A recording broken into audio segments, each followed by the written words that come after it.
the slide with a handgun, tighten the recoil spring and draw back or cock the hammer. Once released, the slide moves forward, lifting a new cartridge into the chamber. The gun is now loaded. Pulling the trigger now releases the hammer, which drives the firing pin forward until it strikes and ignites the propellant in the cartridge. This results in a rapid expansion of gas within the chamber, which forces the bullet forward and ejects its casing. This energy also produces a brief muzzle flash and a sharp report. Wow, that genuinely took me off guard.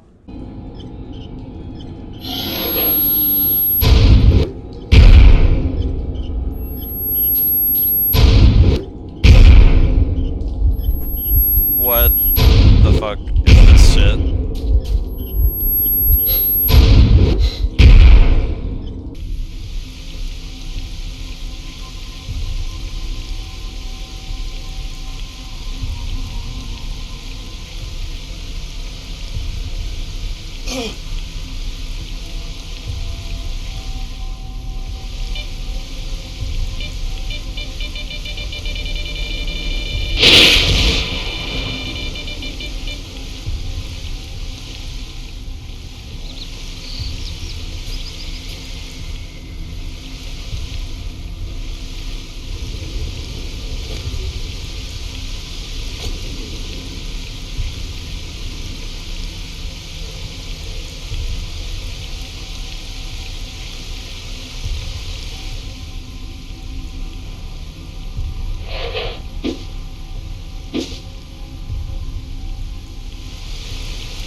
Help!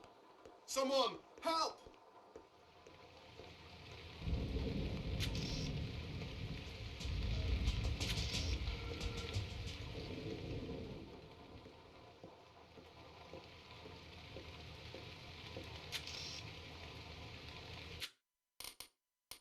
Here's an odd one, 47.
What?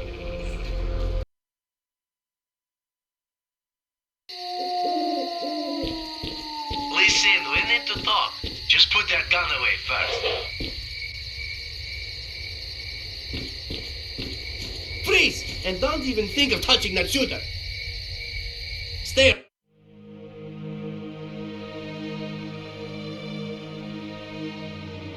Right there, old man.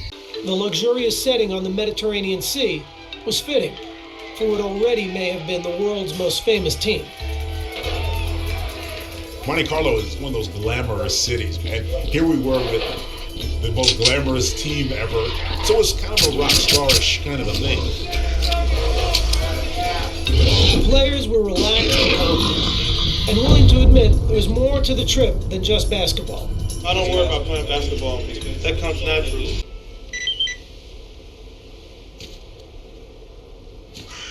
Listen up! Get your ass in gear before I bust the cap in it.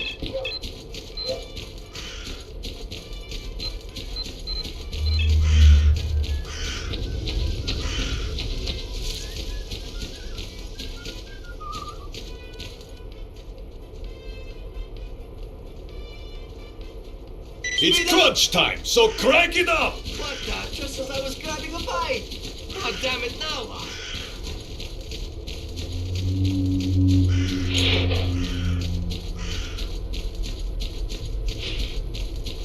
Shit! They got us down pat!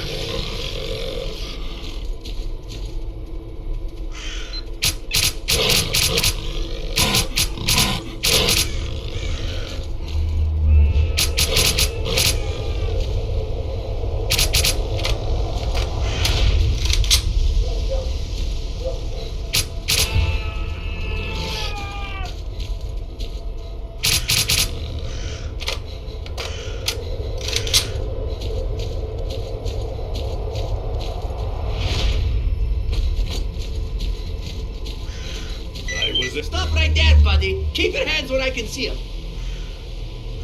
Drop him!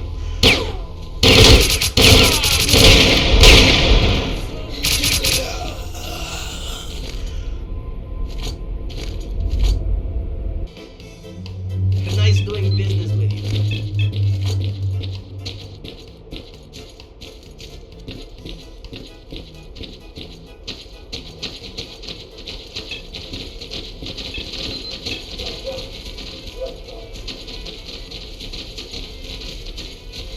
Why don't you holster that weapon and get your butt over here, old man?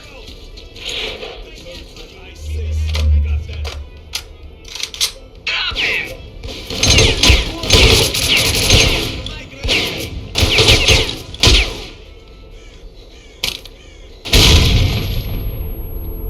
Shit, I will leave for that recognition. That will definitely get 800 view out. Then we lost like 500. Okay, that was so many people. I have 13 minutes left to cook. 1,200. Shit. People are going to Overflow and then they're coming back. Overflow needs audio. I think Overflow has a little bit of audio. Hold on. Guys, it ain't time to relax yet.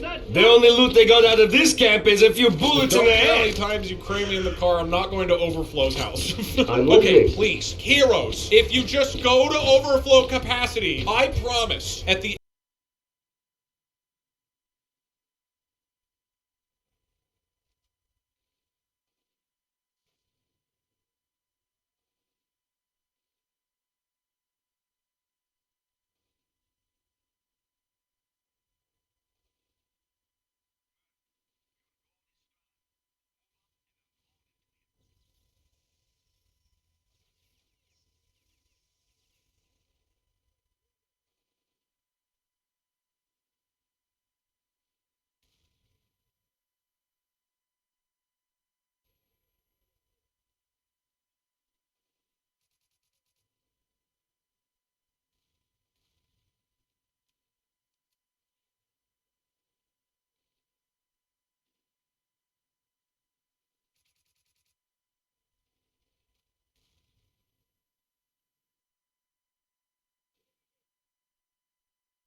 Here's an odd one, 47.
Bodies we found before didn't have those.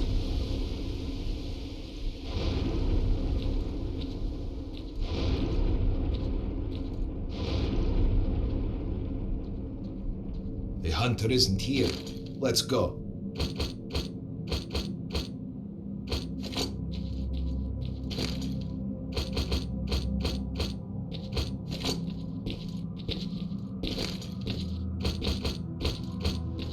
This is what I do. I've been picking locks all my life.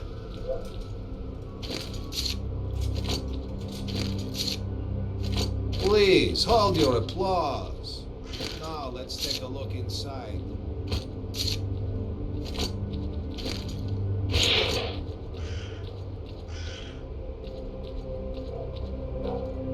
Shh! It's full of sleeping bloodsuckers. Let's try to get by them without making any noise.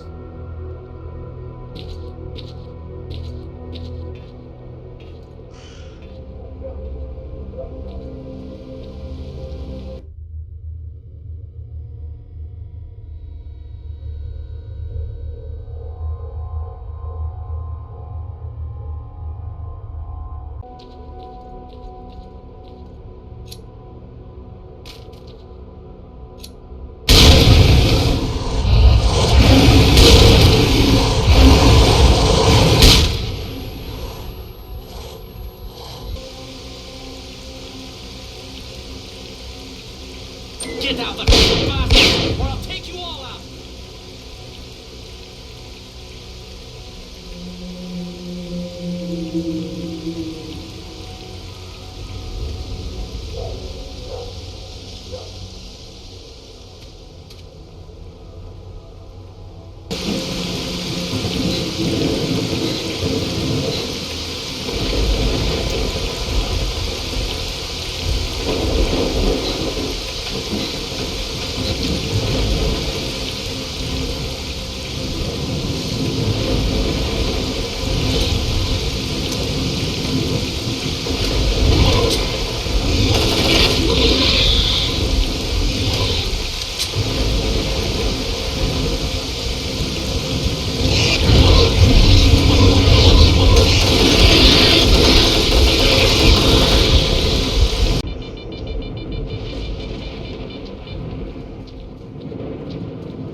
2 bodies.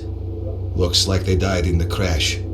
Everything of value has been looted and the onboard computer has been wiped clean, but the black box is still intact.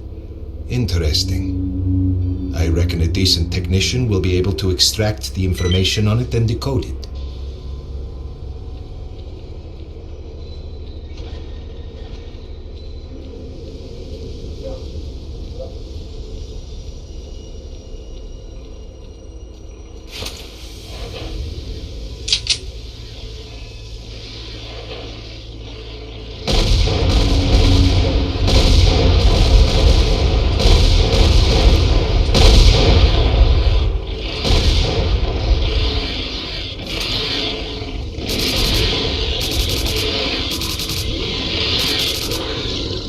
Some other people might like it when Morishima-senpai calls them a good boy.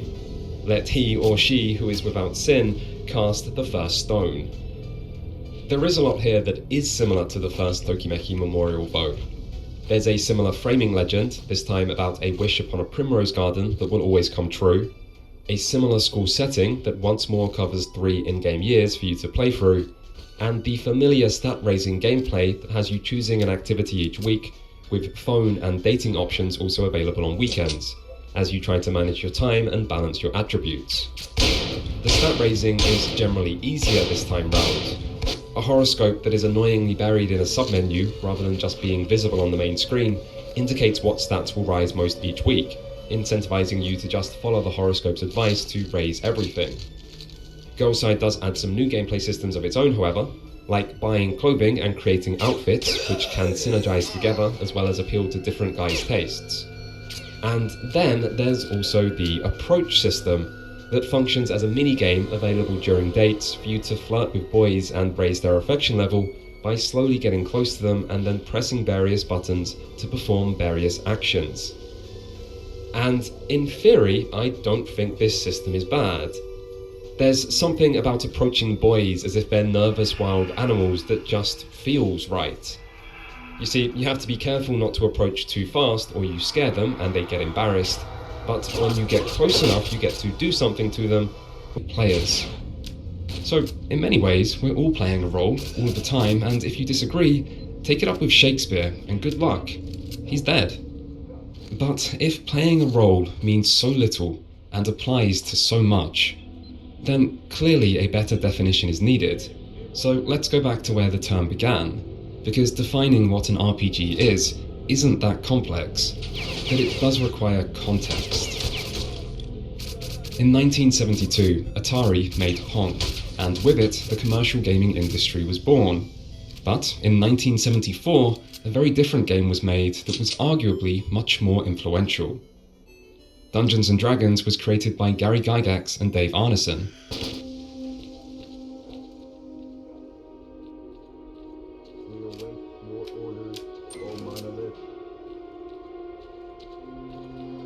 Why have you left us, oh Monolith? Holy shit, this place is teeming with them! We await your orders, oh Monolith.